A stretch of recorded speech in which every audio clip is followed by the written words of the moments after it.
अस्सलाम वालेकुम बेटा। अब हम लोग डिस्कस करेंगे मई जून 2023 पेपर 41। पर्सनली ये वाला पेपर भी मुझे बड़ा सिंपल सा लगा और इसके अंदर दो तीन सवाल ऐसे आए जो कि बिल्कुल ही रिपीटेड कॉन्सेप्ट, यानी कि वैसे एज इट इज, सिर्फ मासेस चेंज हुए हैं। तो ये वाला सवाल पेपर भी आपको आई एम श्योर बहुत ही ज्यादा आसान लगेगा। देखते हैं इसमें क्या हो रहा है। अब जैसे कि पहला सवाल है भाई, two particles P and Q of masses 0. mkg and 0.3 kg respectively are at rest on a smooth horizontal plane. Okay. P is projected, बेटा स्मूथ प्लेन है तो कोई भी लॉस इन काइनेटिक एनर्जी वो फ्रिक्शनल फोर्स वगैरह नहीं होगी ना, तो सेम वेलोसिटी से चलते रहेंगे। P is projected at a speed of 5 meter per second directly towards Q. Q rest पे है भाई। After P and Q collide, P moves with the speed of 2 metre पर second in the same direction as it was originally moving. अच्छा जी, अब ये कह रहे हैं find in terms of M the speed of Q after the collision. बेटा ये पी है, ये पी है हमारा, ठीक है, और इसका मास है एम। ये क्यू है हमारा, इसका मास है 0.3 kg। ये इनिशियली रेस्ट पे है, इसकी स्पीड है 5 मीटर पर सेकेंड। आफ्टर कोलिजन पी अभी भी इस तरह मूव हो रहा है, इन्होंने कहा कितनी स्पीड से, 2 मीटर पर सेकेंड से, और इसका मास एम है। क्यू जिसका मास है 0.3, इसकी वेलोसिटी हमें नहीं पता। सही है, तो हम लोग बड़े आराम से क्या बात कर देंगे भाई, 5m is equal to 2m plus 0.3 v Q. तो बेटा V Q will be equal to 3m upon 0.3। तो बेटा वी क्यू क्या आ रहा है, 10m आ जाएगा। आपको सीधे सीधे इन्होंने दो नंबर दे दिए, एम की फॉर्म में आंसर देना था। After the collision, Q moves directly towards the third particle R. इसकी याद रखना velocity 10m है, of mass 0.6 kg. Okay. Which is at rest on a plane. Q is brought to rest in the collision with R and R begins to move with this. अब find the value of M. अब यार मेरी बात सुनो बेटा, Q move कर रहा है किससे, 0.3 kg वाला मूव कर रहा है 10m से। सही है, और Q R की तरफ जा रहा है, ये इनिशियली रेस्ट पे होगा भाई। अब आफ्टर कोलिजन क्या हो रहा है, Q is brought to rest, Q की वेलोसिटी हो गई 0, लेकिन आर किस स्पीड से मूव कर रहा है, 1.5 से। अब बेटा हम लोग बड़े आराम से क्या बात कह देंगे कि भाई बिफोर कोलिजन क्या था, 10m इंटू 0.3, आफ्टर कोलिजन क्या हो गया, 0.6 इंटू 1.5। बेटा m निकल आएगा बड़े आराम से, 0.3। तो बेटा ये दो नंबर भी आराम से आ गए, ये चार नंबर फ्री के थे। ये वाले सवाल बेटा 2023 के काफी सिंपल थे मोमेंटम के। और बेटा I am telling you before hand, जो हमारी नेक्स्ट क्लास होगी ना, मैं 2022 करा रहा हूँ, वो बहुत इंपॉर्टेंट होगी। प्लीज जरा सीरियसली इन्हें अटेंड करना। A particle P of mass 0.4 kg is projected vertically upwards from horizontal ground with speed 10 meter per second. Find the greatest height above the ground reached by T. by maximum height पे इसकी velocity हो जाएगी 0। सही है, और हमें इन्होंने maximum height बोली है, तो V square minus U square is equal to 2as। भाई मैक्सिमम हाइट पे 0 हो गई, इनिशियली ये प्रोजेक्ट किस स्पीड से करा है, 10 से। 2a माइनस 10 है भाई, अगेंस्ट ग्रेविटी जा रहा है ना ये, तो बेटा मैं s निकाल सकता हूँ, वो आ गया हमारा सीधा सीधा 5 मीटर। फिर when p reaches the ground again, देखिए अब भाई जितनी देर से ऊपर जाने में लगी उतनी देर नीचे आने में, भाई 10 मीटर पर सेकंड से फेंका है ना आपने, तो एक सेकंड में मैक्सिमम हाइट पे पहुंचेगा और एक सेकंड बाद नीचे आएगा, तो 2 सेकंड लग जाएंगे इसको ग्राउंड पे पहुंचने में। When P reaches the ground again, it bounces vertically upward. अब ये vertically upward bounce करेगा. At the first instant that it hits the ground, P loses 7.2 joule of its energy. Okay. Loss of energy है 7.2। अच्छा एक बात सुनो, 10 से project करा, मैक्सिमम हाइट पे गया 0 हो गई, फिर वापस नीचे आया, 10 से ही हिट करेगा जमीन पे। अब जब ये 10 मीटर पर सेकंड से हिट कर रहा है तो इस वक्त इसकी कोई ना कोई काइनेटिक एनर्जी होनी चाहिए, और ये कह रहे हैं कि वो लूज हो जाएगी 7.2 joules. Find the time between the first and second instant at which P hits the ground. First instant और सेकंड इंस्टेंट का टाइम चाहिए। देखो भाई, जब इसने जमीन पे हिट करा, ठीक है, तो हम लोग देखेंगे कि भाई इसकी जो नेट पोटेंशियल एनर्जी क्या है। भाई मैक्सिमम हाइट पे इसकी पोटेंशियल एनर्जी क्या, 5 मीटर निकालिए तो 20 जूल्स थी। जब ये जमीन पे हिट करके वापस से उठेगा तो ये किस एनर्जी से उठेगा, 12.8 जूल से। तो ये बेटा कितना मजीद उठेगा, 12.8 जूल्स। तो मैं उसकी एक हाइट निकाल लूंगा 3.2, यानी कि अब बेटा ये कितना ऊपर जाएगा, सिर्फ और सिर्फ 3.2 मीटर ऊपर जाएगा। तो ये फिर नीचे भी आएगा बेटा 3.2 मीटर। तो हम लोग क्या करते हैं कि हम देखते हैं भाई इसे टाइम कितना लग रहा है। सही है, ऊपर जाएगा फिर नीचे आएगा, यहां से यहां का जो टाइम है वो अगर 0.8 सेकेंड है तो ये भी कितना हो जाएगा, 0.8 सेकेंड। तो बेटा इसे 1.6 सेकेंड लगेंगे सेकेंड टाइम हिट करने में। सही है, तो ये आपने सीधा सीधा लिख दिया, कोई परेशानी की बात है ही नहीं। ठीक है मेरा बच्चा, ये 4 2 6 नंबर आ गए। फिर क्वेश्चन नंबर 3, लेट्स सी क्या हो रहा है। A particle moves in a straight line starting from rest. बेटा पार्टिकल रेस्ट से मूव कर रहा है, यानी कि इनिशियली जब ये ऑरिजिन पे था तो इसकी वेलोसिटी भी जीरो होगी जब टाइम जीरो होगा। ठीक है, जब टाइम जीरो है तो वेलोसिटी भी जीरो है। The displacement of S meter from a fixed point O at the time t second is given by this. भाई जब टाइम जीरो है तो इसकी डिस्प्लेसमेंट 6 मीटर होगी, नजर आ रहा है हमें, +6, यानी कि O पे नहीं है ये। Find the value of S when the particle is at rest. अब बेटा अगर पार्टिकल रेस्ट पे है तो आपको उस वक्त का डिस्टेंस चाहिए। तो बेटा जब रेस्ट पे है तो उस वक्त इसकी वेलोसिटी जीरो होगी, तो मुझे तो वेलोसिटी की इक्वेशन चाहिए। तो वेलोसिटी की अगर आपको इक्वेशन चाहिए तो आप लोग क्या करते हैं, आप इसको डिफरेंशिएट करते हैं। सो बेटा अगर मैंने इसको डिफरेंशिएट करा विद रिस्पेक्ट टू टाइम तो मेरे पास बेटा कुछ ऐसी इक्वेशन बन गई है। अब बेटा एट रेस्ट जब ये होगा तो वेलोसिटी जीरो होगी, तो उस वक्त का टाइम हमारे पास क्या आ रहा है, 0 सेकंड आ रहा है, और एक आ रहा है 2.25 सेकंड। अब बेटा 2.2 सेकंड पे 2.25 सेकंड पे कितना डिस्प्लेसमेंट होगा, वो हम यहाँ पे डायरेक्टली ये सब्स्टिट्यूट करके नहीं निकाल सकते। ये देखें, डिस्प्लेसमेंट आ गई इसकी, सही है, फ्रॉम होम। फिर ये सवाल बस यही था, 4 नंबर फ्री के थे ये। सही है, इसमें मुझे नहीं लगता कि कोई भी बच्चा फंसेगा आराम से ऐसे। अब एक सवाल और है हमारा, क्वेश्चन नंबर 4, ये ग्राफ का। अच्छा, ग्राफ वाले सवाल देख के मैं पढ़ने से पहले अपने जहन में एक इमेज बना लेता हूँ। शुरू के 3 second uniform acceleration, opposite direction में मूवमेंट हो रही है। अगले 6 सेकंड तक यूनिफॉर्म वेलोसिटी यानी कि एक्सीलरेशन जीरो, वेलोसिटी 0.9, लेकिन यूनिफॉर्म डिस्प्लेसमेंट पॉजिटिव साइड पे हो रही है। अच्छा, बच्चा कह रहा है कोई पिछले पार्ट का पार्ट सी नहीं हूँ। अच्छा ठीक है मंश, ठीक है मंश बेटा। अब यहाँ पे क्या हो रहा है, 9 से 10 सेकंड में ये डिसेलरेट कर रहा है और ये जीरो पे आ रहा है, यानी कि डिसेलेशन हो गई। अब ये तो इसकी हो गई बेटा पॉजिटिव डिस्प्लेसमेंट, और ये जो रीजन है अब ये क्या है, ये नेगेटिव डिस्प्लेसमेंट। अब इस दौरान क्या हो रहा है, यूनिफॉर्मली एक्सलेट कर रहा है इन नेगेटिव डायरेक्शन, फिर यूनिफॉर्मली डीसेलरेट कर रहा है इन नेगेटिव डायरेक्शन। अब मैं सवाल पढ़ लेता हूँ भाई। सवाल क्या है, the velocity of a particle at time t second after leaving fixed point O is v. Okay. The diagram shows a velocity time graph which models the motion of the particle.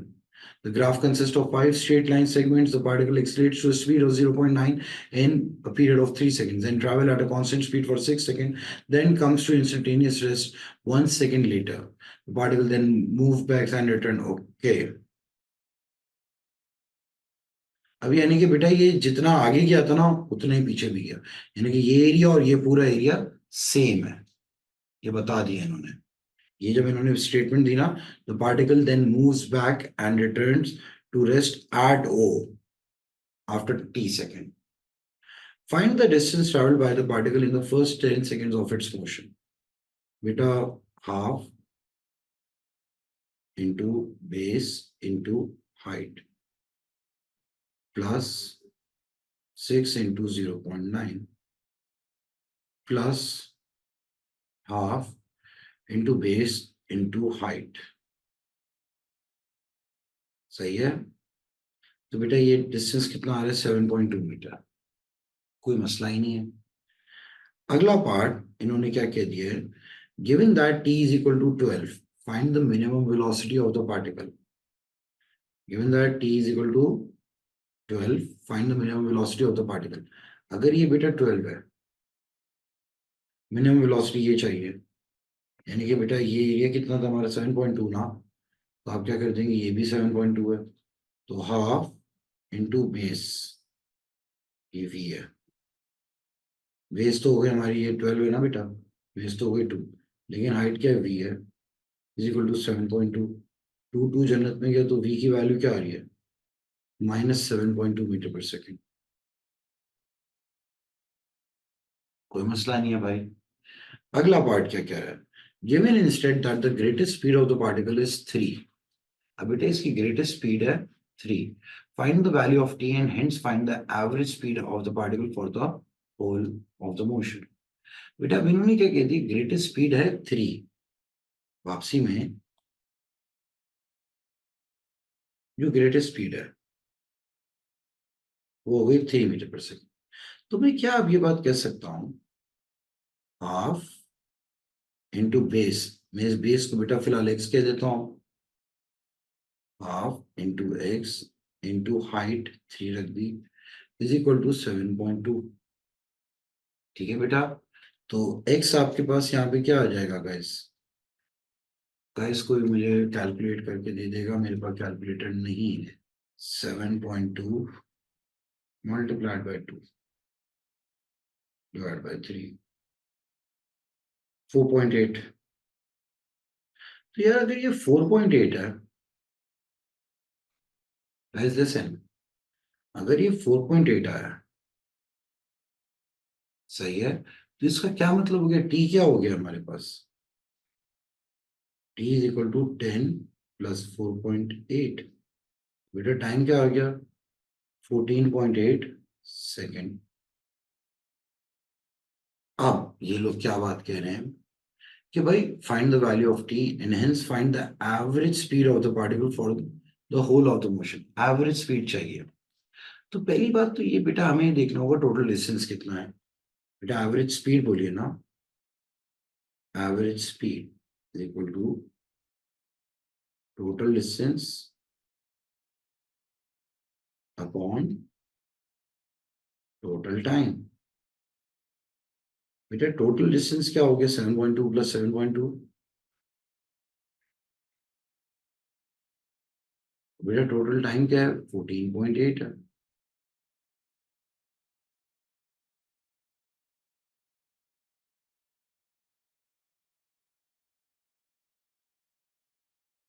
Zero point nine seven three, या मैं इसे 36 और 37 बोल दूं।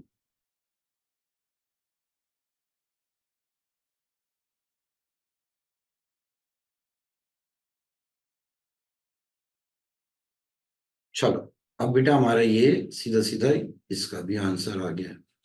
तो बेटा अब हम लोग जरा देखते हैं अगले सवाल में क्या हो रहा है। अगला सवाल हमारा क्या है क्या नहीं है। 4 coplanar forces act at a point. बेटा 4 फोर्सेस हैं एक ही पॉइंट पे। The magnitude of the forces are F 10 50 40। चलो भाई, हो गया game. The direction of the forces are shown in the diagram. Okay, given that the forces are in equilibrium, find the value of F and the value of theta. बेटा F और theta चाहिए। पहले तो हमें यहाँ पे बेटा components बनाने होंगे। कंपोनेंट्स बना लिए, फिर हम देखेंगे right is equal to left. बेटा राइट पे क्या है, F cos थीटा प्लस 10,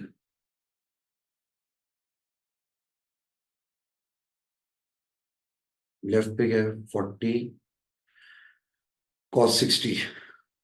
तो बेटा F cos थीटा आ जाएगा आपके समथिंग 40 cos 60 माइनस 10, एक इक्वेशन बन गई। अब इज इक्वल टू नाउ, बेटा अपवर्ड क्या है, F sin theta plus 40 sine 60, और बेटा डाउनवर्ड हमारे पास क्या है 50। तो एफ साइन थीटा वी क्या आ रहा है 50 माइनस 40 साइन 60।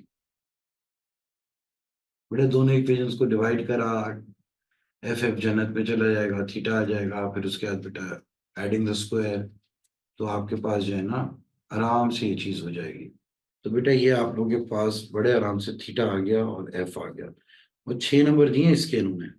फिर उसके बाद given that F is 10√2 and theta is 45, find the direction and exact magnitude of the resultant. बेटा एफ दे दिए 10√2 और थीटा भी अब चेंज कर दिया है। अब रिजल्टेंट मैग्नीट्यूड चाहिए, तो बेटा अब आपकी अपवर्ड फोर्स क्या होगी 10√4 साइन 45 और 40 साइन 60, डाउनवर्ड है 50। तो बेटा आप इज इक्वल टू डाउन आप कर देंगे, अपवर्ड है 10√2 sine 45 plus 40 sine 60 minus 50। 10√2 sine 45 हो जाता है 10 प्लस 20√3 माइनस 50, यह आ जाएगा सम ऑफ ऑल वर्टिकल। फिर आप बेटा सम ऑफ ऑल हॉरिजॉन्टल में निकालेंगे यार, 10 प्लस 10√2 कॉस 45 माइनस 40 कॉस 60, तो वही हमारा पहला चैप्टर आ गया। सही है, तो बेटा जब आपके पास ये सब आ गया राइट लेफ्ट, राइट पे तो आ रहा है बेटा 0, अप डाउन पे क्या आ रहा है -40 प्लस 20√3, खत्म हो गई कहानी, डाउनवर्ड, कोई परेशानी नहीं है। सही है बेटा, उन्होंने रिजल्टेंट मांगा था आपसे। चलो भाई, अब जब ये भी बात हो गई, बड़े आराम से आपने लिख दिया, ये इसका थर्ड पार्ट भी हो गया। अच्छा, एक बच्चे ने पुराने एक सवाल पे मुझे फेंका है वापस, रुको। चलें बेटा, अब हम लोग अगले सवाल पे आते हैं, 2 सवाल बस बचे हमारे। क्वेश्चन 6 में क्या हो रहा है, अच्छा इस पैटर्न के यानी सवाल आप लोगों को काफी कराए हैं, रिकॉर्डिंग्स के अंदर भी क्लासेस के अंदर भी, लेकिन फिर भी अगर कोई बच्चा कहता है फिर से करते हैं भाई डिस्कस। पहली बात मैंने क्या सिखाई थी कि भाई ये एक इक्विलैटरल ट्राइंगल अभी नहीं हमें पता कि है कि नहीं, ये तो अभी फिलहाल थीटा है, ठीक है। अभी क्या कह रहे हैं, given that theta is equal to 60, चलो अगर ये 60 हो गया तो इक्विलैटरल हो गया, ये भी 60 ये भी 60, तो नेचुरली ये भी 60 हो गया। ओके, पहला काम इंक्लाइन प्लेन पे हम लोग क्या करते हैं, वेट बना देते हैं। ये आ गया बेटा 2 न्यूटन, इसकी स्लाइडिंग फोर्स क्या हो जाएगी 2 साइन 60, और ये रिएक्शन वाली हो जाएगी 2 कॉस 60। अब मैं अगर इसकी बात करूं, ये हो जाएगा 1 न्यूटन, ये हो जाएगा बेटा 1 cos 60, ये हो जाएगा 1 sin 60। ठीक है भाई, अब इन्होंने क्या कहा है, masses this are attached to the ends of a light inextensible string. The string passes over a fixed smooth pulley at B, which is attached to two inclined planes. ठीक है भाई, फिक्स स्मूथ पुली fix का है, smooth का ही है। Particle P lies on a smooth plane AB, ये smooth है, यानी कि यहाँ पे कोई फ्रिक्शन का गेन नहीं है भाई। Particle Q lies on BC, which is inclined at angle theta. The string is taut and the greatest slope. Okay. अभी इन्होंने ये नहीं बताया कि भाई ये वाला जो प्लेन है ना बीसी स्मूथ है कि नहीं। अब पहला part, it is given that theta is equal to 60, the plane BC is rough, BC का प्लेन रफ है। Find the coefficient of friction between Q and the coefficient of friction between Q and BC is 0.7, the particles are released from rest, determine whether the particles move.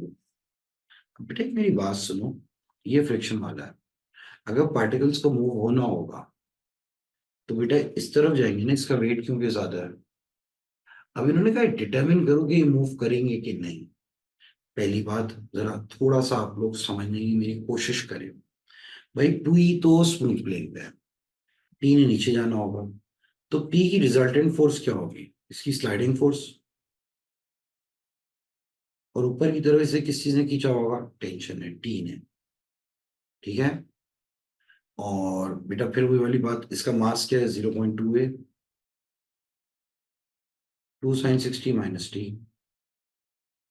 अच्छा अगर मैं Q की बात करूं, Q की, सही है, बेटा क्यू में क्या हो रहा है, resultant force is equal to tension minus sliding force.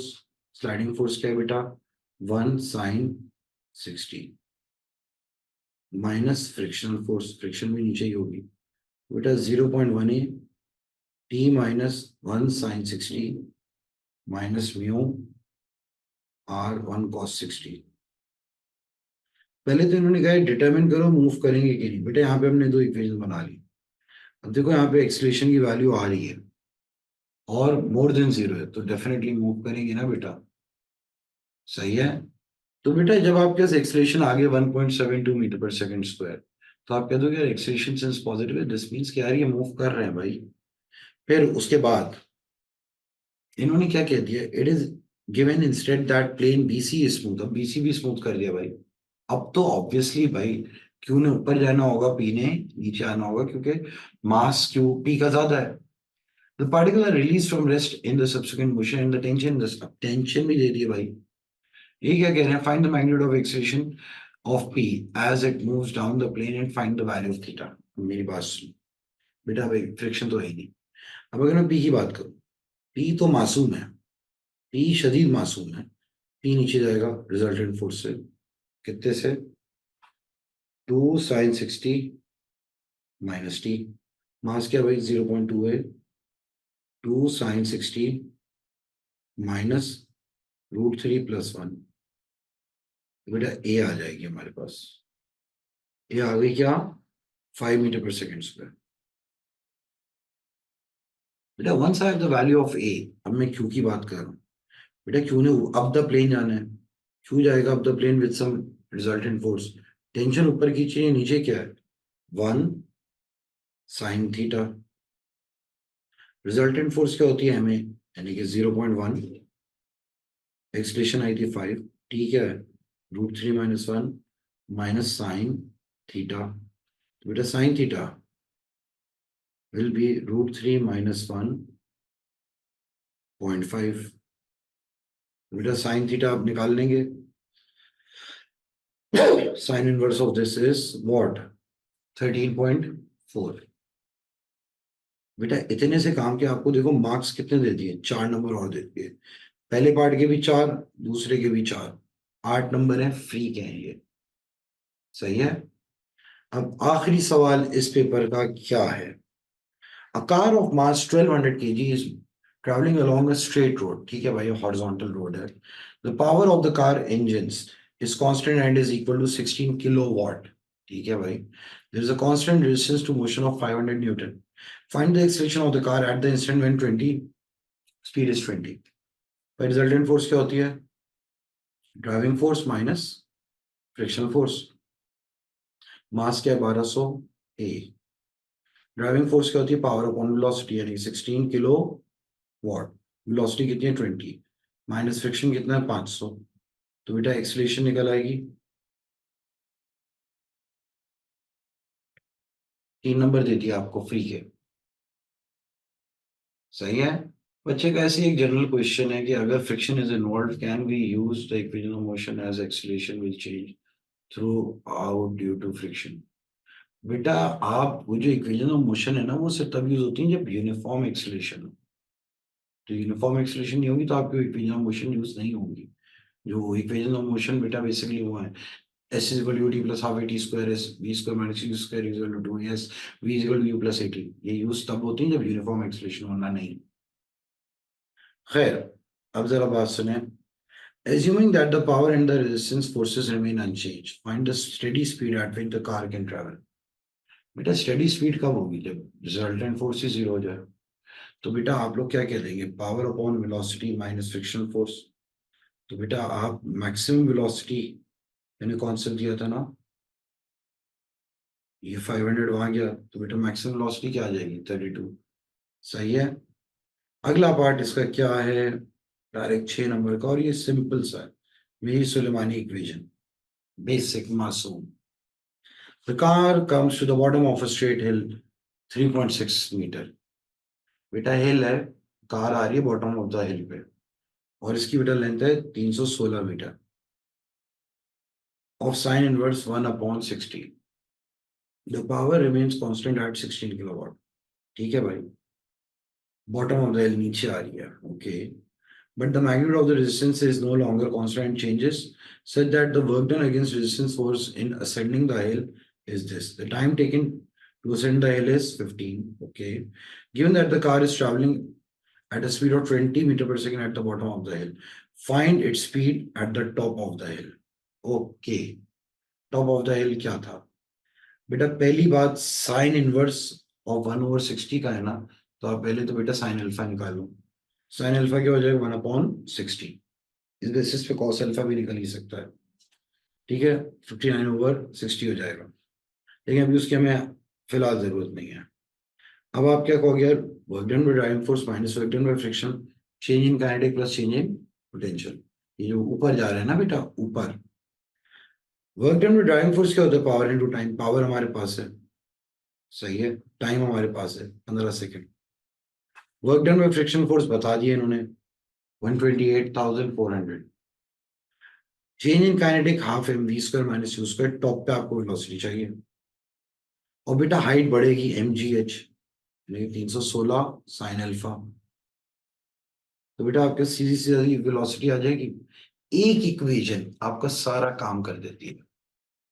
तो मैंने इसी एक सिंगल पेपर में बेटा 2 बार तो यही है, 2 या 3 बार एक ही इक्वेशन यूज करी है, और आप लोग बेटा समझ रहे होंगे। और यहाँ पे जाके हमारा पेपर भी खत्म हो गया। दिस इज डन, बस ये है हमारा पेपर, सही है। तो अब बेटा आप लोगों को ये चीज समझनी होगी, इस पेपर में हमें मुश्किल से आधा घंटा लगा है, और ये मुश्किल भी नहीं था गाइस। किसी को ये तो नहीं लगा कि हमने तेजी से वो कर लिया पेपर, आसान था ही है। ठीक है, आज के लिए मैं बस यहीं पे रोक रहा हूँ, सही है। और फिर आगे फिर हम लोग परसों अब क्लास होगी आप लोग की। अल्लाह हाफिज बेटा।